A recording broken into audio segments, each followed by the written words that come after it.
अस्सलाम वालेकुम नाज़रीन, आप देख रहे हैं मेरा YouTube digital channel central news 11। मैं हूं आपका मेज़बान मुनीर अहमद। प्रोग्राम वही सच कड़वा होता है मुनीर अहमद के साथ। नए देखने वालों से दरख्वास्त, हमारे चैनल को सब्सक्राइब करें, लाइक करें और वीडियो और चैनल अगर आप हमारा पसंद करते हैं तो अपने दोस्तों के सोशल मीडिया लिंक पर ज़रूर शेयर करें। नए और पुराने देखने वालों से ये भी दरख्वास्त कि अपने मशवरे, अपनी आरा, अपने कमेंट्स हमें ज़रूर कीजिए। हम लाइव जवाब देते हैं। जो कमेंट्स बुरे होते हैं उसका जवाब बिल्कुल नहीं देता, और कमेंट्स अगर सियासी भी होते हैं तो उसका भी जवाब देता हूँ, क्योंकि मैं यहाँ सियासत नहीं सहाफ़त कर रहा हूँ, मैं एक सहाफ़ी हूँ। प्रोग्राम का आगाज़ करते हैं अल्लाह ताला के बाबरकत नाम से, और आज के मौज़ूआत हम आपको बताते चलें। गुलबर्ग टाउन में गैर कानूनी तामीरात, deputy commissioner Karachi, deputy commissioner central और असिस्टेंट कमिश्नर और दीगर जो मुतल्लिक़ अफसरान हैं, क्या वो बेखबर हैं या बाखबर हैं? मुस्तफ़ा आमिर मर्डर केस बहुत कुछ मंजर आम पर ले आया। आफाक अहमद की राय से कराची की सियासत क्या तब्दील होने जा रही है? आइए प्रोग्राम का आगाज़ करते हैं और गुलबर्ग टाउन के हवाले से बात करते चलें कि डिस्ट्रिक्ट सेंट्रल का इलाका है गुलबर्ग टाउन। पोश इलाका था किसी ज़माने में, अब बिल्डिंग कंट्रोल के करप्ट अफसरान और बिल्डर माफिया ने इसको रनछोड़ लाइन और खारादर और लियाकताबाद बना दिया है। गुलबर्ग टाउन ब्लॉक 2 से लेकर फेडरल एरिया ब्लॉक 15 तक हर रायशी प्लाट पर पोर्शन तामीर किए जा रहे हैं, और हर फ्लोर पर कहीं 2, कहीं 3, कहीं 4 पोर्शन तामीर किए जा रहे हैं। सिंध बिल्डिंग कंट्रोल अथॉरिटी जब ये नक्शा पास करता है 120 गज का, 200 गज का, तो एक किचन पास करता है। वो एक किचन पास करेगा और ज़ाहिर है उसी हिसाब से कमरे और फ्लैट्स होते हैं। लेकिन यहाँ पर जो मामला देखने को आते हैं वो ये आते हैं कि एक एक फ्लोर पे जो है वो 3-3 और 2-2 फ्लैट्स होते हैं, और किचन होते हैं, फैमिली बड़ी होती हैं। COS कंपलसरी ओपन स्पेस पूरा बंद कर दिया जाता है, और जो कमरों के साइज़, बाथरूम के साइज़, किचन के साइज़, जो सिंध बिल्डिंग कंट्रोल अथॉरिटी का एक्सपर रूल है वो उस पर अमल नहीं किया जाता उसमें, और वो मनशाही कंस्ट्रक्शन की जाती है। जाहिर है इसी में उनकी बिल्डर माफिया की बचत होती है। अभी आपको स्क्रॉल पर गुलबर्ग टाउन में होने वाले मुख्तलिफ कमर्शल जो तामीरात हो रही हैं रायशी प्लाटों पर, वो आपको नज़र आ रही होंगी यकीनन। अब ये कंस्ट्रक्शन जो होती हैं, क्या आप समझते हैं कि सिंध बिल्डिंग कंट्रोल अथॉरिटी के अफसरान, बिल्डिंग इंस्पेक्टर, असिस्टेंट जो इनके डायरेक्टर होते हैं, डिप्टी डायरेक्टर होते हैं, क्या उनके इल्म में नहीं है? ऐसा नहीं, उनके इल्म में सब कुछ होता है। लेकिन एक सिस्टम जो चलाया जाता है, उस सिस्टम के तहत कोई भी इनके खिलाफ कार्रवाई नहीं करता। अब सेंट्रल न्यूज़ 11 ये चीज़ मंजर यहाँ पर लेकर आ रहा है, तो जैसे कि हमारा अखबार है हफ्ते रोज़ा सेंट्रल न्यूज़, तो उसमें ये खबर भी शाया हुई है, वो भी आपको इसमें स्क्रोल में नज़र आ रहा होगा चलता हुआ, उसकी कटिंग का हिस्सा।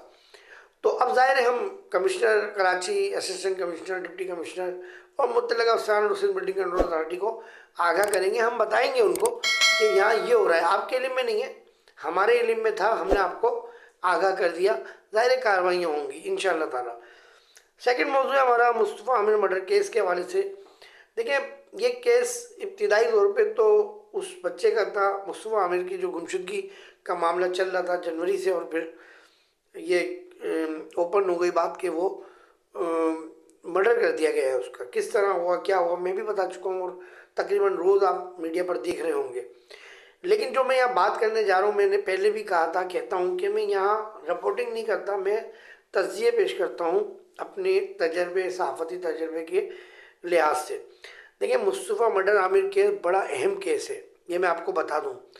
एक प्रोग्राम में मैंने, पिछले प्रोग्राम में भी कहा था जैसे कि ये केस हो सकता है दियत पे चला जाएगा या ये केस ख़त्म कर दिया जाएगा।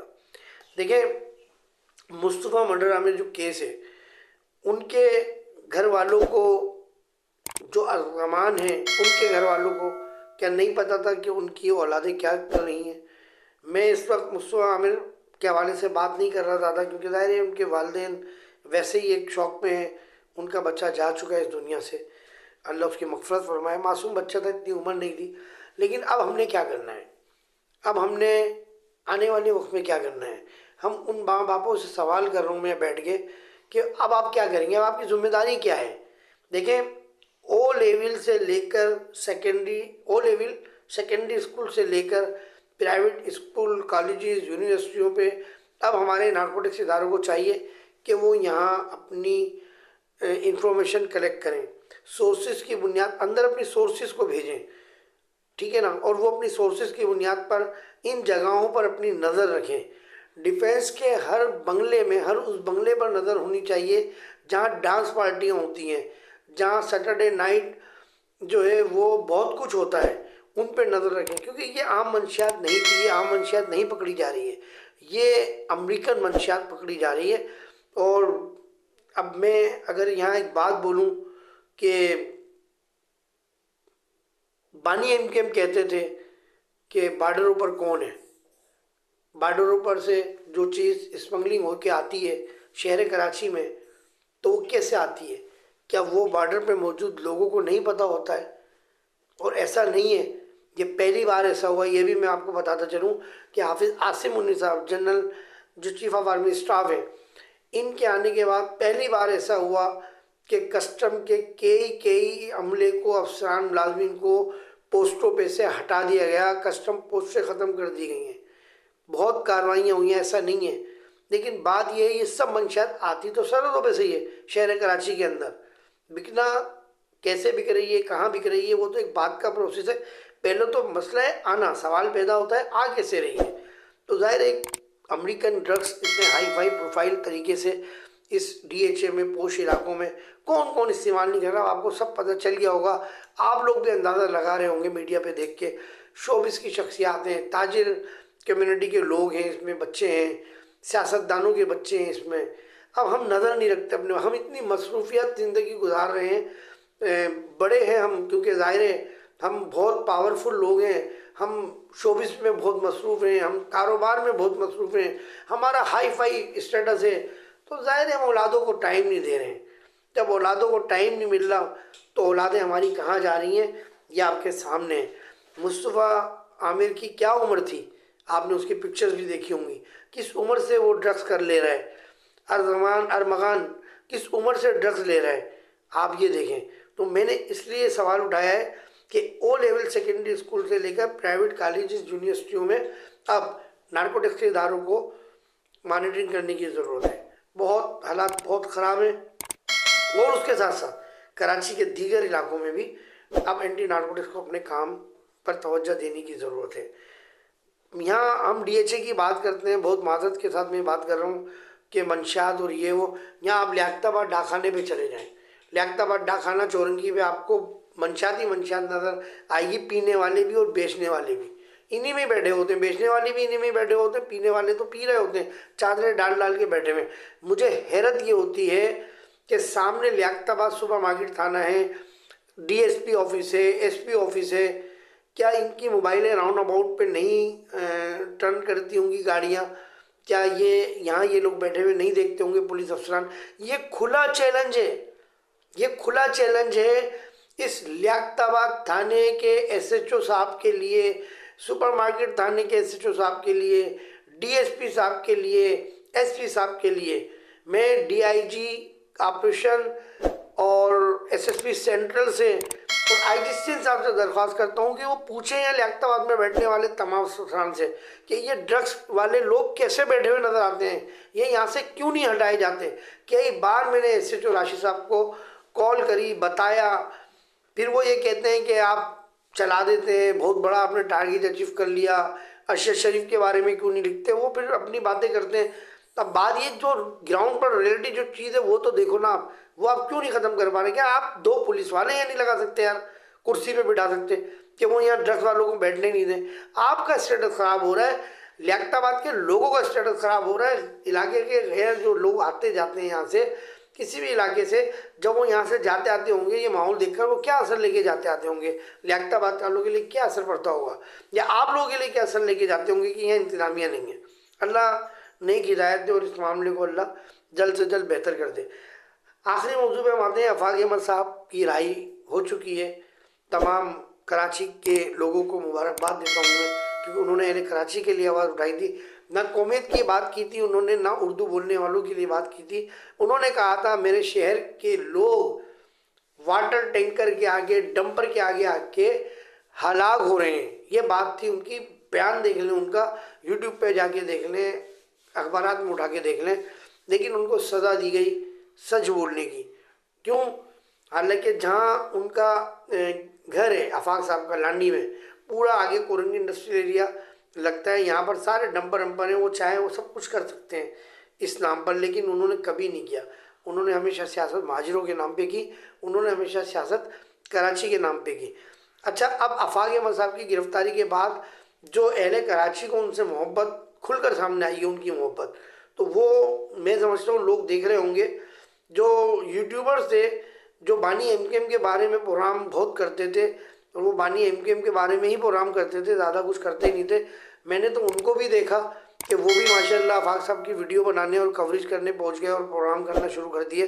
खैर अच्छी बात है, करना चाहिए। साफ़ी होता है जनाब, कोई एक उसके लिए पार्टी नहीं होती, कोई एक ग्रुप नहीं होता, साफत को आज़ाद होना चाहिए।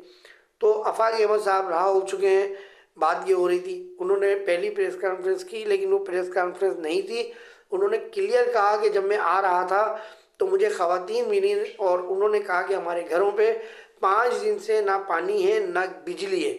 तो ये मैं मीडिया से सिर्फ इस बात पे गुफ्तगू कर रहा हूँ कि मैं दरख्वास्त करता हूँ वाटर बोर्ड से भी और के इलेक्ट्रिक के अफसरान से भी कि वहाँ की माओ बहनों को, वहाँ के घरों को आप अपनी सर्विसेज बहाल करें, वरना हम उनके एहतजाज में शामिल हो जाएंगे।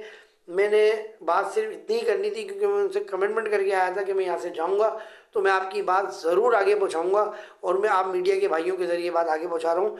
मैं कल मीडिया से गुफ्तगू करूँगा अपने साथियों के साथ मुशावरत करने के बाद कि आगे का लाएअमल किस तरह तय करना है, तो कल वो गुफ्तगू करेंगे।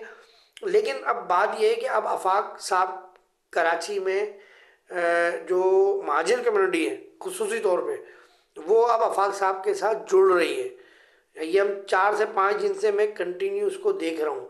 मैंने अदालतों में भी देखा, मैंने आज जेल से राही के वक्त भी देखा, और ये नज़र आ रहा है कि कराची के लोग अब आफाक साहब के साथ खड़े हो रहे हैं। और जाहिर है, देखें, कराची के लोग हैं, वो इस वक्त अपने आप को बेयारो मददगार समझ रहे हैं, ठीक है ना। उनके लिए आवाज़ उठाने वाला कोई नहीं है। अब आफाक साहब ने आवाज़ उठाई, वो हीरो बन गए, लोग उनके साथ आना शुरू हो गए। क्या होता है आइंदा, अल्लाह वाली के इंतज़ार करते हैं।